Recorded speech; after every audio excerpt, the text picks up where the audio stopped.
seandainya dia diciptakan dan diwafatkan ketika masih balita. Karena Umar bin Khattab ini adalah salah satu sahabat yang perangainya keras dan wataknya keras. Beliau takut setiap dari ucapannya akan mengakibatkan pertanyaan di Yaumul Hisab.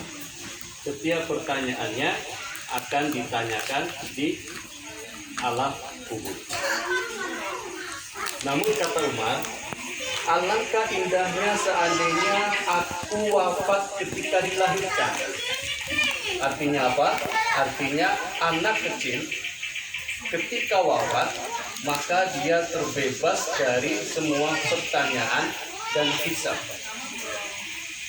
Jadi malaikat mungkar nakir itu hanya akan menanyakan pertanyaan-pertanyaan kepada mukallaf, seperti kita yang sudah akil dan balik, itu akan ditanya. Anak kecil itu tidak akan ditanya. Maka alangkah indahnya apabila anak yang masih kecil diwafatkan. Karena pada hakikatnya dia kembali kepada ruh yang hakikat. Makanya ketika kita mendengar orang yang meninggal, kita sebutannya adalah inna lillahi wa inna ilaihi raji'un. Telah kembali kepada bantuan Allah, telah kembali kepada pemilik ruh, karena Allah yang meniupkan ruh. Maka ketika ruh kembali kepada zatnya. Adapun jasad, dia hanya kendaraan yang dari tanah kembali ke tanah, sebagaimana disyairkan oleh orang Arab, oleh sastrawan Arab, idza niltum min kamuddah fal malu hayyun fa inna fawqa turab. Idza niltum min kamuddah, apabila saya dapatkan kasih dan sayangmu, fal malu hayyun, maka apalah arti nilai harta? Fa inna fawqa turab, karena sesungguhnya sesuatu yang di atas debu akan kembali menjadi debu. Kita makan dari nasi itu tumbuh di debu, maka kita yang makan pun akan kembali menjadi debu. Kemudian yang kedua, keindahan meninggal ketika usia masih balita adalah dia berada pada satu fase fitrah. Ya, dia tidak akan dikenakan hukuman, dia tidak akan dikenakan azab, dan dia tidak akan dikenakan tanya jawab di kuburan. Maka benarlah perkataan Umar, keinginannya adalah meninggal tatkala dia masih balita.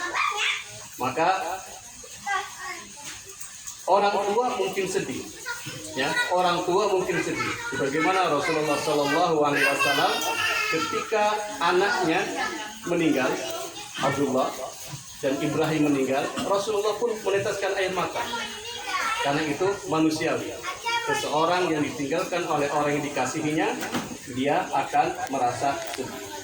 Namun insya Allah pada orang tua, ya,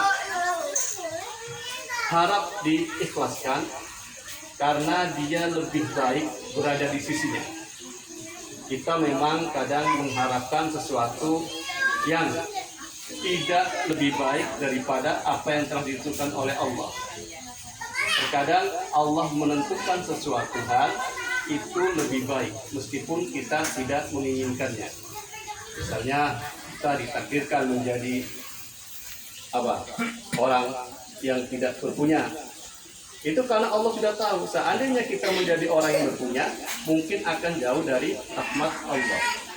Atau misalnya kita ditakdirkan berkulit hitam, Allah tentu tahu karena seandainya saya berkulit putih, tentunya akan merasa sombong, akan merasa congkak. Inna ummati yadkhulul jannah illa aba. Itu dalam sebuah riwayat. Bahwasanya umatku itu dia akan masuk surga semuanya Dalam sebuah riwayat yang lain, man qala la ilaha illallah dakhala jannah. Barang siapa yang mengucapkan 2 kalimat syahadat, dia akan masuk surga. Namun satu yang tidak bisa masuk surga apa? Yaitu aba. Aba bisa dimaknai sebagai enggan, aba juga bisa dimaknai sebagai sombong, aba bisa dimaknai sebagai congkak. Maka alhamdulillah dalam keadaan kita seperti ini dan atas kepergian adinda kita Amali Fadl Syah Putra, insya Allah Ananda sudah tenang di sana dan kita sama-sama berdoa semoga yang ditinggalkan orang tua, ibu dan bapaknya mendapat ketabahan dari Allah Subhanahu wa taala. Amin. Kemudian diberi ganti yang lebih baik.